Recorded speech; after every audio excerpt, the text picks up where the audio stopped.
Hey there, I'm Ari from the Tech Buyers Guru, and I've got another PC news update for here on the channel today. Previous episodes in this series of videos this year have focused mostly on cooling, and I will be talking about cooling later in this video, but my main focus is going to be the small form factor market, which is another area that I know a lot of my viewers are interested in. So, starts with some bad news. The NCase M1 is dead. This case inspired so many premium ITX chassis on the market today, it really has no equal, other than perhaps the chassis that inspired the NCase M1, which was the Silverstone SG05. Now, what I have here is the SG13, which basically looks very similar to the SG05. And this case, back in the mid-2000s, when it was the SG05 version, was the be-all and end-all of small form factor chassis because it was so small. And a lot of enthusiasts used this shoebox-style chassis to build really competitive high-end systems at the time. But of course, over the years, GPUs got bigger, CPUs got hotter, and frankly, this form factor became a little bit small. And the folks over at NCase, which actually they started as forum members over at Hard OCP, said, we want to create something that's like a modern version of the SG05. It was before the SG13 hit.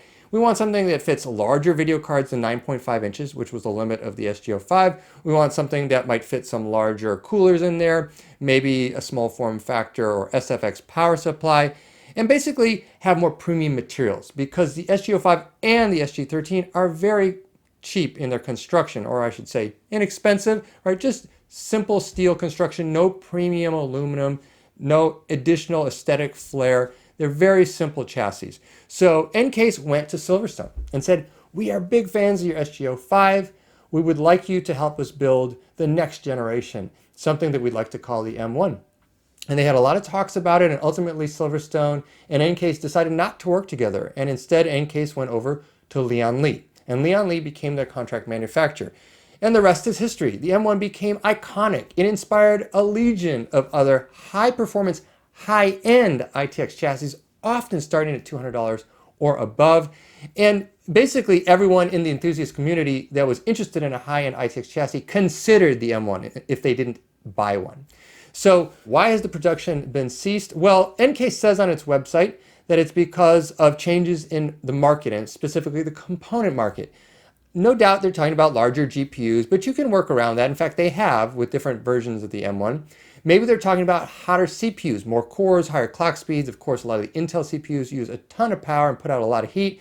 And the NCase M1 was fairly limited in the types of coolers you could install. But ultimately, I think the final nail in the coffin was competition from other manufacturers. Cooler Master basically made an NR200 in the style of the NCase M1. So the NR200 is a fantastic chassis. It uses the same layout as the NCase M1, but it's about half the price and quite a bit larger. So ultimately, it's just an alternative, but it was hard to compete. You know, Cooler Master has a huge marketing budget, and a lot of people fell for the NR200 that had never heard of the NCase M1 just because Cooler Master has a big name out there with folks who aren't tied in with the latest in the small form factor market. But another factor came in here, and that is Lian Li itself. Of course, being the contract manufacturer for NCase, the M1 was often out of stock. They had to be shipped directly from Taiwan from Lian Li. And, you know, Lian Li had other ideas in mind. First, they came out with the Meshalicious under a sub-brand, and then this month, October 2021, they came out with the Q58, which is clearly designed to go up directly against the M1, and frankly is probably an overall better chassis at a much lower price, starting at $120 or $160 with a PCI Gen 4 riser card. This is the kind of competition you can't fight with if you're at NCase and you're using Lian Li as your contract manufacturer. Now, interestingly, kind of a side story that no one knows about because it's my story. I asked Silverstone many times over the years, why haven't you created a case that is a premium version of your SG13? This is really their latest high-performance small form factor case, and it's not that new. So why don't you do something like the NCase M1? Look, it's easy. Like, turn the case on its side, make it out of aluminum, shebang. You have like magic charm case that is going to sell like crazy at a much higher price than your SG13. They said, look, you know, we feel a little bit of a bond with the guys over at NCase. They came to us, we shared ideas, we went our separate ways, but we like what they're doing. We don't want to put their success at risk. Well, You may buy that, or maybe you don't buy it. Maybe Silverstone didn't have the capability to create an M1. But I'm guessing there's a little bit of truth to that. And I'm also guessing that Lian Li didn't have those kind of scruples. So, make of it what you will. This is a little bit of kind of the rumor mill in the small form factor arena. But I do think that Lian Li's latest moves were not kind to NCase. So that's the end of that case. All right, pun intended. Let's move on to some good news. Silverstone, which has been a little bit slow to catch up in the premium ITX market, they did release their SG14 and SG15 cases, which I reviewed on the channel. And frankly, I thought they were good, but these have not caught on in the enthusiast community. We're going to have a new SG16 chassis, which is a follow-up not to the 14 and 15, but to the 13. And it's going to be really interesting. I don't have one on hand, but I will be getting one of the first samples out to reviewers. So look for that review later this year or potentially early 2022 with all the shipping delays going on. It's really hard for any company to target an exact launch date. But the SG16 is coming. It's going to be around 90 bucks. And what they're going to do is take this kind of small form factor chassis and flip it two ways. First of all, the video card's going at the top of the chassis. So this is really novel. Most chassis, like the NCase M1, like the Sliger S620, which I reviewed, like the Cooler Master NR200, position the GPU at the bottom if they're going to flip it lengthwise like that. And that has aesthetic, benefits. It looks a lot like a smaller ATX chassis. So it kind of makes sense. Like, hey, it's just a smaller tower. But there is a big problem with this layout, and that is you need airflow from below to keep your GPU from overheating. So you always have to have it raised up. And that means your volume numbers in the specifications are really not that realistic. So I tested the S620 from Sliger. It's listed at 16.3 liters. It's not 16.3 liters. Because once you put the feed on, it's more like 17.5. Same thing with the NR200. Whatever it's listed at 19 liters, it's really more like 20 liters once you put those necessary and required feed on. So Silverstone has done something different. They flipped it the other way, so the GPU is going to be getting cool air from the top. And then they flipped it front to back. And you're going to have a 120 millimeter fan mount in the front. And this could be really interesting because in this small form factor, you're going to have really good front to back airflow, which a lot of these cases don't have. They depend on the airflow from below, which is okay if you can put it down on the table and have good airflow. But what if you have to put it on a carpet? Or what if you're really constrained in terms of the space you have and you really just need something that is not any taller than the specs say it is? Well, this may work out for you because it's going to have that cooler or that fan in the front and a 120 millimeter in the rear. You can also put a radiator in the rear. Now, there are going to be limitations here.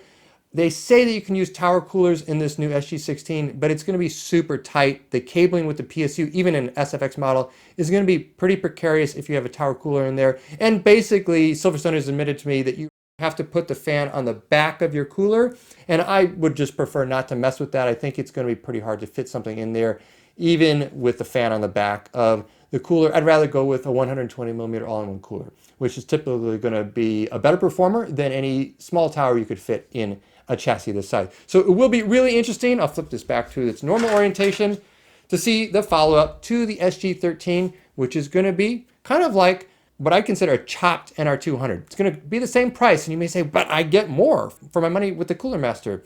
I don't look at it this way, and I think most enthusiasts in the small form factor market don't look at it that way either. It's not about how much volume you get for the money. If you actually get something smaller for the same amount of money, that may be better. So for the same amount of money as an NR200, you'll be able to get the SG16, which at 13 liters is quite a bit smaller, about 2/3 the size. So the other limitation other than coolers is the GPU, 10.8 inches. If you wanted to fit an RTX 3090 in here, no, that's not going to work. So it's going to be a different form factor, an alternative to what's on the market. I think that's great. It may not be the one you choose, but it will be a winner in a lot of people's books. So I'm excited to test out the SG16. Finally, I'm going to end on another sad note. The venerable ID Cooling IS-60 has officially been discontinued. I did check with ID Cooling on this because I saw this great cooler drop off of Amazon. They said, yes, we've discontinued this cooler because of some design issues. And I tested this cooler. It's the highest performing cooler under 60 millimeters ever released. It beat the Thermalright AXP 100R. And the other competitors in this size class that use 120 millimeter fan have been discontinued. The Gemin 2 M4 from Cooler Master, as well as the Scythe Big Shuriken 2. But I'm guessing that the design issue that really ended up being the breaking point for ID Cooling was that this required very low profile RAM. It barely fits over LPX RAM from Corsair, which at 33 millimeters is just about the shortest mainstream RAM. So no matter how you mount this, it touches LPX RAM. And I mentioned that in my review, and I said, you know, it's worth it because of the performance. But I think the issue here is that this was designed back in 2010, and RAM has changed. You know, we talked about the NCase M1 and how CPU coolers have changed, how video cards have changed. They've all gotten bigger. Well, RAM has gotten bigger too, maybe for no good reason other than aesthetics. But back in 2010, probably most RAM was low profile. A lot of it didn't have heat sinks at all. Well, nowadays with Vengeance LPX at 33 millimeters being basically the shortest mainstream RAM you can buy, and most people going with taller RAM that doesn't fit under here, like the latest Crucial Ballistics won't fit under here, most Patriot Viper sets, or all of them won't fit under here. It's really hard to find RAM that fits, and I bet that id Cooling just had so much blowback from customers that said, your cooler's junk, I want to return it. They probably had a very high return rate, which is not good at Amazon. They don't want to stock products that get returned a lot. People were just confused about the clearance issues with the RAM, and they didn't want to change their RAM kit, so they would return this and go with something else. So it's a little bit of a shame. It'll be interesting to see what id Cooling comes out with. Keep in mind the IS-60 Evo is not a replacement for this cooler. It's much taller. It's 64 millimeters versus 58. And you may say 6 millimeters. What's the big difference there? What's the deal?